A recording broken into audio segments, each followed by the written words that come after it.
Hello everyone, कैसे हैं आप सब। तो स्टार्ट करें हमारी क्लास। तो आज हम करेंगे last chemical properties of acid, basis and salts. ठीक है, बेसिकली एसिड एंड बेसिस की केमिकल प्रॉपर्टी विच इज हम रिएक्शन करेंगे किसकी, एसिड बेसिस की किसके साथ, मेटल ऑक्साइड और नॉन मेटल ऑक्साइड्स के साथ। ठीक है, तो फर्स्ट ऑफ ऑल मैं आपको बता दूं मेटल ऑक्साइड्स होते क्या है। देखो, मेटल ऑक्साइड्स होते हैं जैसे कि for example calcium oxide, magnesium oxide, है ना। तो मेटल के साथ जब ऑक्सीजन हो तो वो होता है मेटल ऑक्साइड। ठीक है, जैसे हमने मैग्नीशियम रिबन वाले में मैग्नीशियम ऑक्साइड बनाया था, तो वही होते हैं मेटल ऑक्साइड।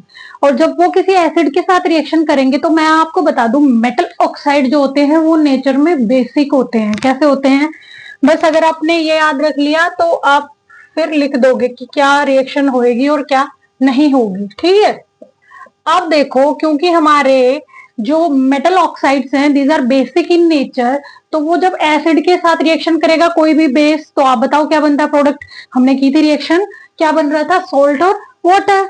सेम ऐसे ही जब मेटल ऑक्साइड बेस के साथ रिएक्शन करेंगे, अब आप बताओ मेटल ऑक्साइड भी बेस और ये भी बेस, तो बेस बेस आपस में रिएक्शन नहीं करते, बिल्कुल भी नहीं करते। ठीक है, आप उनको सोल्यूशन बना सकते हो, आप उनको घोल सकते हो, but they will not react eight all. ठीक है, क्यों, बेस बेस हो गए दोनों। तो ये केस है कि आप जब मेटल ऑक्साइड एसिड के साथ रिएक्शन करके क्या बनाएंगे, salt and water, because they are basic in nature. वहीं पे हमारे जो नॉन मेटल ऑक्साइड्स होते हैं, नॉन मेटल ऑक्साइड जैसे कि कोई भी नॉन मेटल है उसके साथ ऑक्सीजन जुड़ा होगा, तो that will B non metal oxide. ठीक है, तो वो हमारे एसिडिक होते हैं नेचर में। कैसे होते हैं नॉन मेटल ऑक्साइड, एसिडिक।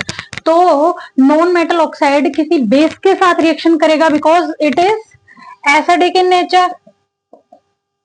तो अगर ये एसिडिक है, बेस के साथ रिएक्शन करेगा तो क्या बनाएगा, ये सोल्ट बनाएगा और वाटर बनाएगा, सेम अगेन वही प्रोडक्ट। वहीं पे अगर नॉन मेटल ऑक्साइड एसिड, अब एसिड प्लस एसिड फिर से वही केस आ गया जो ऊपर बेस प्लस बेस में आया था, तो it will give no reaction at all. ठीक है, बेस प्लस बेस वो भी आपस में रिएक्शन नहीं करेंगे, और एसिड भी एसिड के साथ will not show any reaction at all. ठीक है, because they are behaving same. ठीक है, तो ये थी इसकी लास्ट केमिकल प्रॉपर्टी किसकी, एसिड बेसिस और सॉल्ट्स की। अब आते हैं हमारे अगले टॉपिक पे जो बहुत इंपॉर्टेंट है।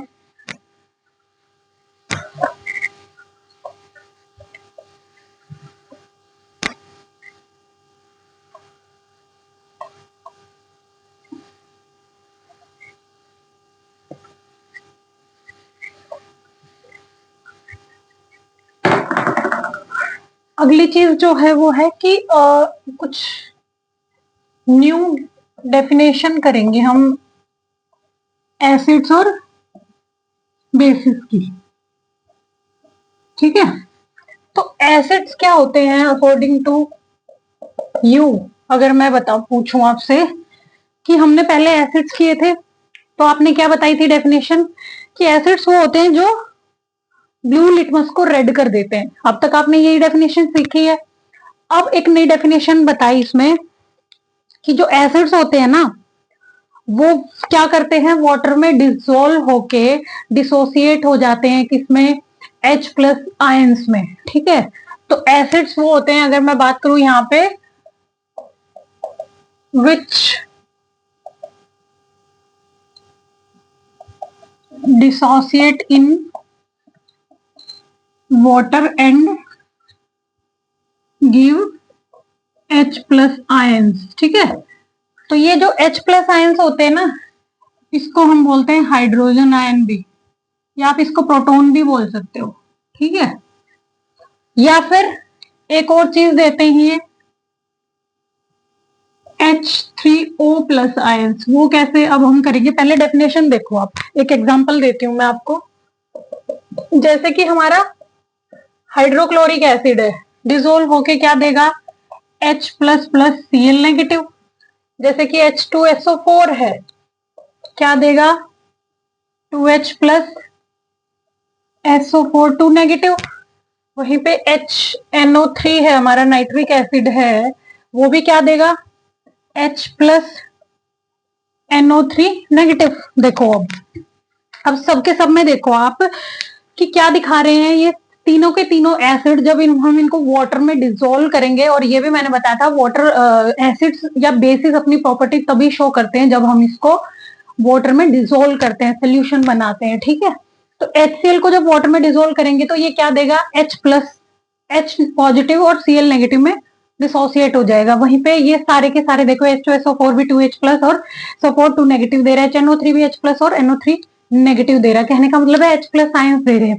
और जो ये मैंने लिखा है H3O पॉजिटिव, इसको बोलते हैं हाइड्रोनियम आयन। क्या बोलते हैं, हाइड्रोनियम आयन, ठीक है। तो ये कैसे बनता है अगर मैं बात करूं, जैसे कि फॉर एग्जांपल ये H प्लस रिलीज हुआ, अब ये H प्लस रिलीज हो रहा है तो वाटर तो अभी भी है यहाँ पे, तो ये क्या करेगा, इस वाटर के साथ फर्दर रिएक्शन करके क्या बना देगा, एक हाइड्रोजन और ऐड कर देगा और H3O प्लस आयन रिलीज करेंगे फिर। तो आपको दोनों चीजें पूछ सकता है, आप पेपर में दोनों चीजें लिख सकते हो, या तो H प्लस आयन दे या H3O प्लस आयन दे, एक ही बात है, ठीक है।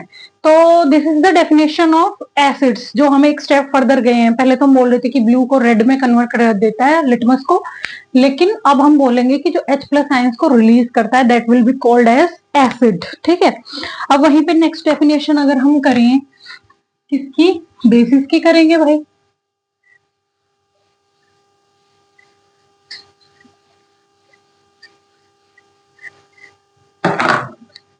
तो बेस क्या होते हैं,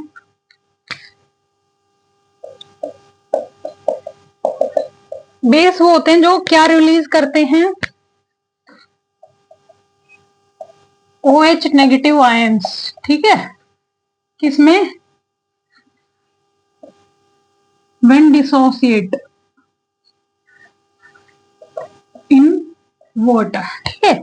जैसे कि एक एग्जांपल से समझो आप ये भी, जैसे हमारा एक बेस है विच इज NaOH, ठीक है।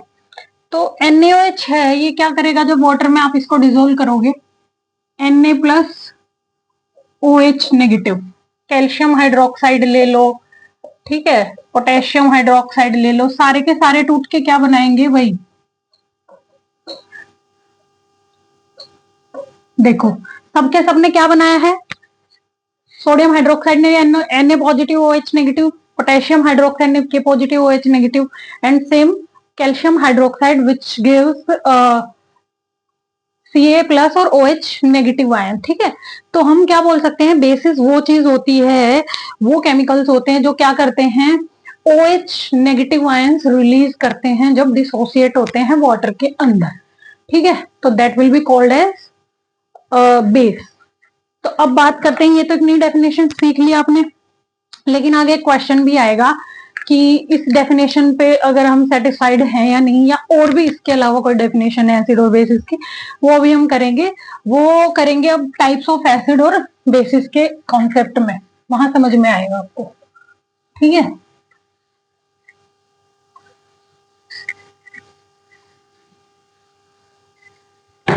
अब करते हैं हम strength of acids and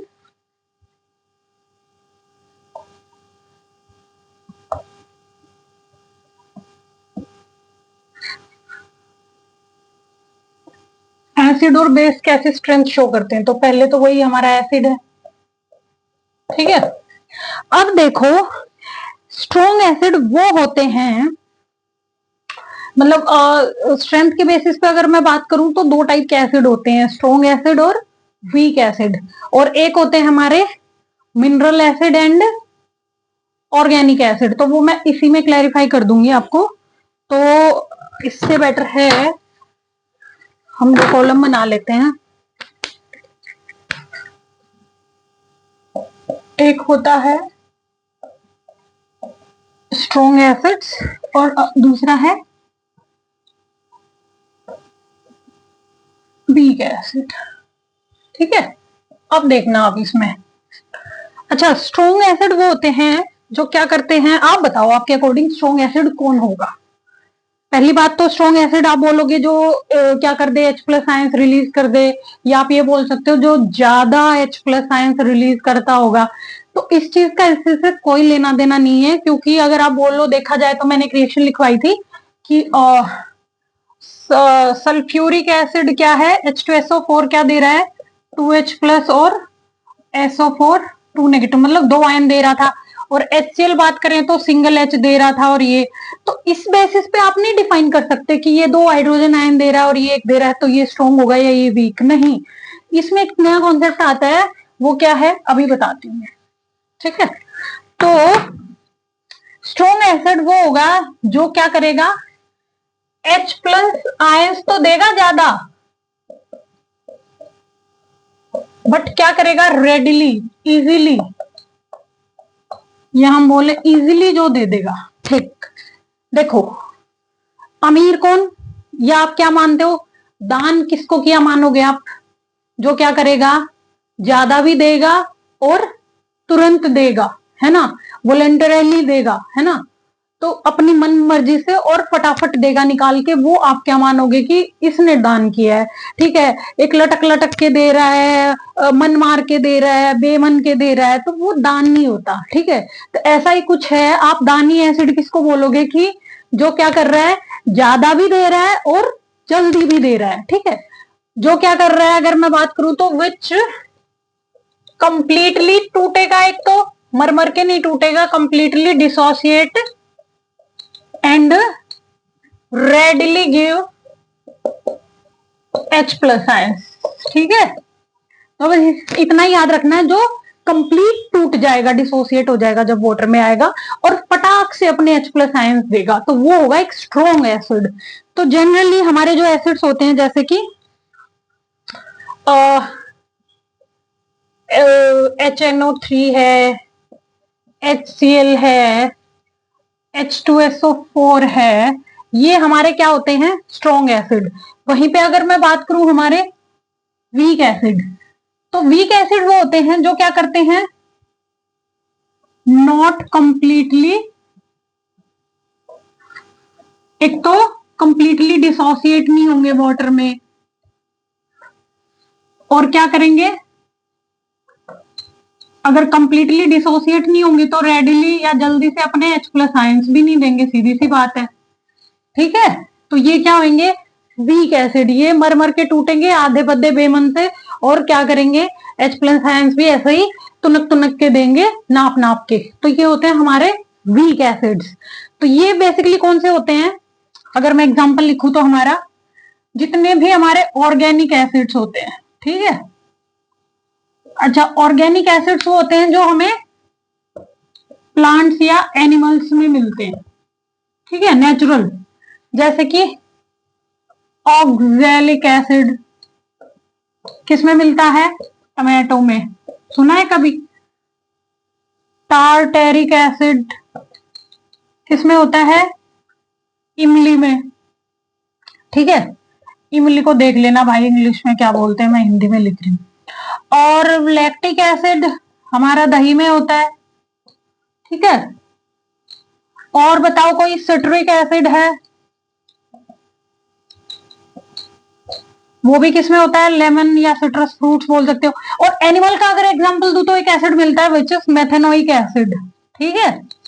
methanoic acid जो किसमें मिलता है, एंट, चींटी के स्टिंग में, या मधुमक्खी जो काटती है, देखा ना वो रैशेस क्यों हो जाते हैं, या चींटी काटती रैशेस क्यों हो जाते हैं, खुजली क्यों मचती है, क्योंकि उनके जो स्टिंग होता है उसमें एक एसिड होता है विच इज मेथेनोइक एसिड, जो ईचिंग करता है, ठीक है। तो ऑर्गेनिक एसिड वो होते हैं जो हमें नेचर में मिलते हैं, प्लांट्स और एनिमल में। ऑक्सैलिक एसिड है, टार्टेरिक एसिड है, सिट्रिक एसिड है, लैक्टिक एसिड है, मेथेनोइक एसिड है, ठीक है। एसिटिक एसिड है जो विनेगर जिससे हम बनाते हैं।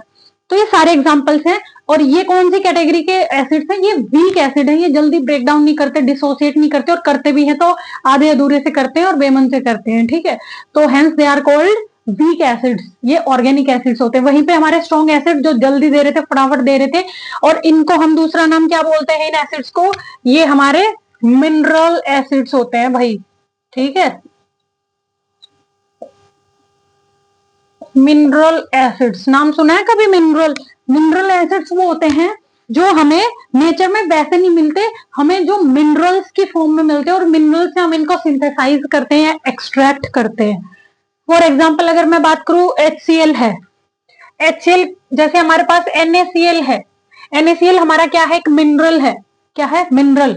तो इससे हमें क्या मिलेगा, HCl। HNO3 है, जैसे हमारे पास NaNO3 एक मिनरल है, सोडियम नाइट्रेट, तो इससे हमें HNO3 मिल जाएगा। ठीक है, तो ऐसे हम ये मिनरल एसिड इसलिए है क्योंकि हम इन्हें, जो हमें मिनरल्स मिलते हैं उनसे एक्सट्रैक्ट करते हैं, सिंथेसाइज करते हैं। ठीक है, एक एक्सेप्शन आप बोल सकते हो कि HCl एसिड मैंने बोला था हमारे स्टमक में होता है, पर क्या भाई तुम इंसानों को काट काट के उनके पेट से थोड़ी एसिड निकालोगे, दैट्स नॉट पॉसिबल। तो इसीलिए ये हमारे मिनरल एसिड्स हैं और ये स्ट्रॉन्ग एसिड है because they readily gives there ions in water. ठीक है, तो समझ में आया होगा, आई होप। ऐसे याद रखना, मिनरल एसिड स्ट्रॉन्ग एसिड और ऑर्गेनिक एसिड वीक एसिड। अब बात करें हमारे, ये तो हमने कर ली किसकी, अब बेस की भी हम कैटेगराइज करेंगे कि कौन स्ट्रॉन्ग बेस और कौन वीक बेस है। ठीक है, ऐसे ही देखो,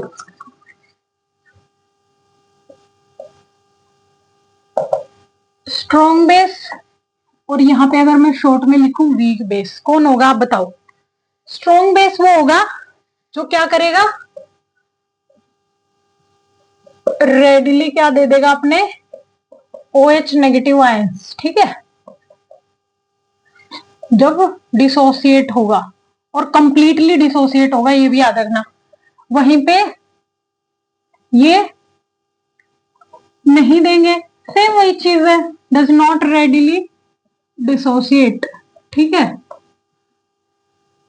और give H plus ions, sorry OH negative ions. ठीक है देखो क्या मतलब है, OH नेगेटिव आयंस बेस देते हैं, तो जो जल्दी दे देगा और कंप्लीट देगा वो कौन सा होगा, स्ट्रॉन्ग बेस, और जो नहीं देगा वो वीक बेस। एग्जांपल से समझो अब आप, जैसे कि हमारे स्ट्रॉन्ग बेसिस हैं सोडियम हाइड्रोक्साइड, पोटेशियम हाइड्रोक्साइड, है ना, कैल्शियम हाइड्रोक्साइड। ये जब टूटते हैं वाटर में डिसोसिएट होते हैं तो ये कंप्लीटली देते हैं Na प्लस OH नेगेटिव। ठीक है, वहीं पे हमारे अगर वीक बेस की बात करूं तो जैसे कि NH4OH है, ये एक वीक बेस है, ये कंप्लीटली पहली बात तो डिसोसिएट नहीं होता, वाटर में डिजोल्व नहीं होता, और क्या है, इसीलिए ये क्या करता है, इजिली आयंस भी नहीं देगा। ठीक है, वहीं पे अगर एक और बात करूं तो मैं, NH4 भी एक बेस होता है भाई।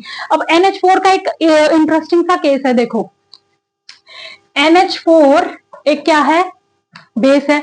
आप कह रहे हो बेस, बेस होता ही वो है जो OH आयन देता हो, इस बेचारे के पास तो OH आयन ही नहीं है, तो ये तो वैसे भी कहां से देगा। तो ठीक है, ऐसे याद रखना, ये वीक बेसिस है। तो इसी बेसिस पे हम क्या करते हैं, अगर देखा जाए तो जो स्ट्रॉन्ग बेस होते हैं वो जनरली कौन से होते हैं, एल्कली बेसिस। ये बहुत अच्छा तरीका है याद करने का, एल्कली बेसिस ही वो होते हैं जो वाटर में क्या हो जाए, कंप्लीटली डिजोल्व हो जाते हैं, वाटर सोल्यूबल।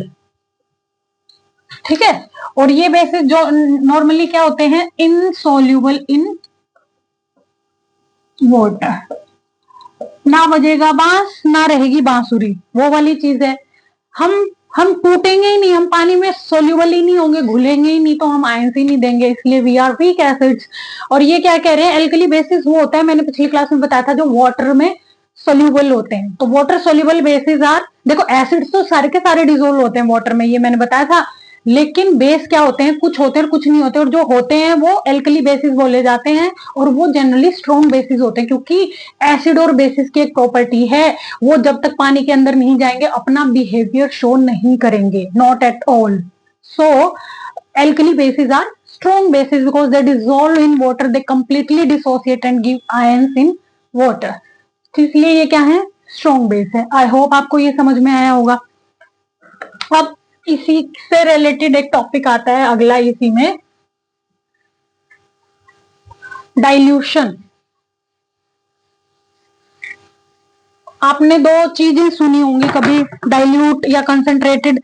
आप में से कितने लोगों ने ये लिखा हुआ देखा है कभी,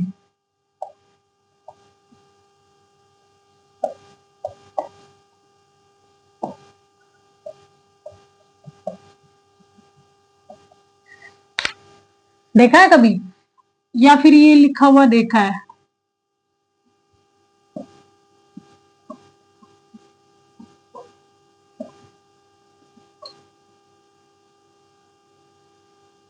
बताओ किसने देखी ये चीजें ऐसे लिखी हुई है? जो आगे लिखा होता है इसका मतलब होता है कॉन्सेंट्रेटेड और इसका मतलब होता है डाइल्यूट। अब देखो एसिड्स हमारे क्या होते हैं, पानी में डिसोल्व करते हैं, तो हम कैसे बताएंगे कि कौन सा स्ट्रॉन्ग एसिड है या कौन सा कॉन्सेंट्रेटेड एसिड है? कॉन्सेंट्रेशन का मतलब वैसे भी आप समझते हो ना, हम बोलते हैं किसी चीज को बहुत ही कॉन्सेंट्रेटेड मिल्क था, थिक मलाई से भरा हुआ, तो ऐसे ही आप कुछ मान सकते हो। कॉन्सेंट्रेटेड एसिड्स वो एसिड्स होते हैं जो क्या होते हैं, जिनकी अमाउंट वाटर में बहुत ज्यादा होगी। फॉर एग्जाम्पल अब वाटर में हम क्यों बात कर रहे हैं, ऑब्वियसली एसिड अपनी प्रॉपर्टी शो जब करता है जब वाटर में जाता है, लेकिन अब ये डिपेंड करता है कि वाटर के अंदर कितना एसिड है, तो वहीं से उसका पीएच या उसकी स्ट्रेंथ पता चलेगी हमें। समझ में आया? अब एक आपने ग्लास लिया पानी का, उसमें इतना सा पानी था देखा जाए तो, और आपने इतना एसिड डाल दिया, तो ये कौन सा एसिड होगा? स्ट्रॉन्ग। वहीं पे अगर एक बात करूं जहां पे इतना पानी था और आपने थोड़ा सा एसिड डाला, तो ये कौन सा होगा? Weak acid. जहां पानी ज्यादा है, दूध में ज्यादा पानी ठूस दोगे, ये दूध में मिलावट करते हैं जो दूधिया लेके आता है या ऐसे बेचते हैं, क्या करते हैं पानी मिला मिला के देते हैं, तो क्या होता है बेसिकली उसकी क्रीम या उसका फैट कंटेंट या उसकी थिकनेस कम हो जाती है ना भाई, पानी ज्यादा हो गया ना, तो वो डाइल्यूट हो गया, कहने का मतलब वो डाइल्यूट हो गया। तो वहीं पे ऐसे ही हमारे जब एसिड में उसकी कॉन्सेंट्रेशन कम हो जाएगी, मतलब एसिड की कॉन्सेंट्रेशन कम होगी, पानी ज्यादा है, तो वो क्या है, हमारा एसिड स्ट्रॉन्ग है। ठीक है, वैसे ही जब पानी ज्यादा हो जाएगा एसिड कम होगा तो वो वीक एसिड हो जाएगा। कहने का मतलब एसिड फिर भी है, ये मत सोचना कि ऊपर उड़ेल लो, लेकिन क्या है वो वीक है।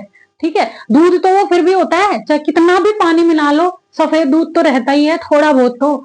ठीक है, तो कहने का मतलब ये है, ये होता है concentrated and dilute sulphuric acid. अब बात करते हैं कि इसी के बेसिस पे एक क्वेश्चन पूछ लेता है कभी भी, हम क्या करते हैं, आप बताओ मुझे कौन सी स्टेटमेंट ट्रू है, एसिड्स इन वाटर या फिर वाटर इन एसिड्स? कभी वो सुना है जब वो कोई किसी के से दूध लेके आता है तो ऐसे सुनने में आता है कई बार वो बोलती है कि ये बहन जनरली तो लोग दूध में पानी मिलाते हैं, पर वो तो पानी में दूध मिलाती है। क्या है? वो तो पानी में दूध मिलाती है। इसका मतलब समझ रहे हो क्या है, कि पानी ज्यादा है और उसमें 2 छींटे दूध के गिरती है और सफेद रंग हो जाता है और वो बोल देती है दूध। एक होता है आप लिमिट में तमीज से पानी मिला लो।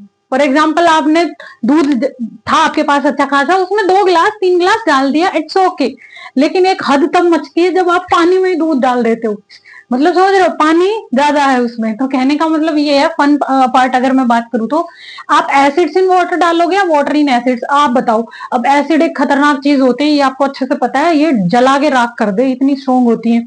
अगर आप पानी में एसिड डालोगे या फिर पानी एसिड्स के अंदर पानी डालोगे, इस चीज का पहले तो मतलब समझो। एसिड्स इन वाटर मतलब ये चीज क्या है, ज्यादा है, ये क्या होगी, अमाउंट में ज्यादा होगी। वहीं पे वाटर इन एसिड मतलब इसका मतलब ये है ये चीज ज्यादा है। अब आप बताओ कौन सी चीज रिस्की आपको अपने एक कॉमन सेंस से लग रही है कि कौन सी रिस्की होगी इसमें से, खुद सोच के बताओ। कभी तेल की कढ़ाई देखी है, उबलते हुए तेल की कढ़ाई, और तुम उसमें 2 छींटे पानी के मार के देख दो अगर हिम्मत है तो कैसी आग लगेगी, ऐसे भड़ाका उठता है। ठीक है, कैसे चटपटाता है वो, सेम कुछ ऐसे ही है। और आप पानी की भरी कढ़ाई बॉईल कर रहे हो, आप उसमें 2 बूंदे तेल की डाल दो, कुछ खास फर्क नहीं पड़ेगा। तो सेम केस ऐसे ही है, एसिड इतना खतरनाक है ऑलरेडी, इतना इनफ्लेमेबल या आप बोलते हो इतनी वो चीज है, और इसमें आप पानी डाल दो, कैन यू इमेजिन क्या हो सकता है। ये इतनी हाईली एक्सोथर्मिक रिएक्शन है। एक्सोथर्मिक रिएक्शन मतलब समझते हो, पिछले चैप्टर में किया था, इतनी हीट रिलीज करेगी कि पता चले स्पिल आउट होके एसिड आपके मुंह पे या चारों तरफ फैल जाए, इतनी एक्सोथर्मिक रिएक्शन होगी, क्योंकि एसिड ज्यादा अमाउंट में था, आपने पानी डाल दिया ऊपर से। तो ये गलती कभी नहीं करनी, हमेशा याद रखना है। पानी के अंदर एसिड डालते हैं हम 11th क्लास में या 12th क्लास में, हम टाइट्रेशन रिएक्शंस भी करते हैं जिसमें, है ना, तो हम क्या करते हैं, एसिड लेते हैं उस टाइट्रेशन में, और वाटर का हम बड़ा सा फ्लास्क लेते हैं और उसमें ड्रॉप ड्रॉप ड्रॉप करके, बिल्कुल तब हम रिएक्शन कैरी आउट करते हैं। कहने का मतलब ये है हमेशा क्या करना है, एसिड्स को वाटर में ड्रॉप ड्रॉप करके डालना है, ठीक है। तो कभी भी ये गलती मत करना कि एसिड के अंदर उठा के आप पानी डाल दो।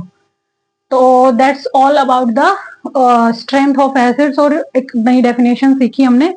कल हम करेंगे यूनिवर्सल इंडिकेटर क्या होता है, उसके बेसिस पे एसिड और बेसिस की स्ट्रेंथ करेंगे। Till then bye bye, take care, God bless.